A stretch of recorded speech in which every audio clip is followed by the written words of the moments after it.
CSC core are specialisation.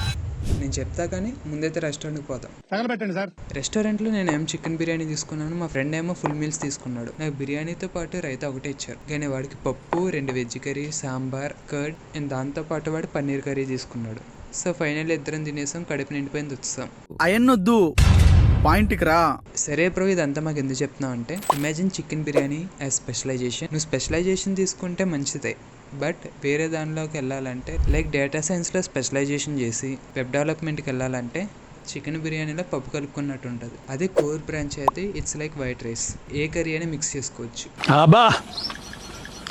Super. అంటే fundamentals idea ఉంటుంది కాబట్టి నువ్వు తర్వాత దేంట్లో అయినా స్పెషలైజేషన్ చేయొచ్చు. ఇన్ సింపుల్ వర్డ్స్, నాకు పర్టికులర్ ఫీల్డ్ మీద ఇంట్రెస్ట్ ఉందంటే దాంట్లో స్పెషలైజేషన్ చేయి. లేదు నేను పర్టికులర్గా దేన్ని చూస్ చేసుకోలేకపోతున్నానంటే ముందు సిఎస్సి కోర్ తీసుకుని తర్వాత డిసైడ్ అవ్వచ్చు. నీకు ఇంకా డౌట్ ఉంటే నేను నీకోసం డీటెయిల్ పీడిఎఫ్ చేసా, జస్ట్ నన్ను ఫాలో చేసుకుని పీడిఎఫ్ అని కామెంట్ చేయి, నేనే నీకు సెండ్ చేస్తాను.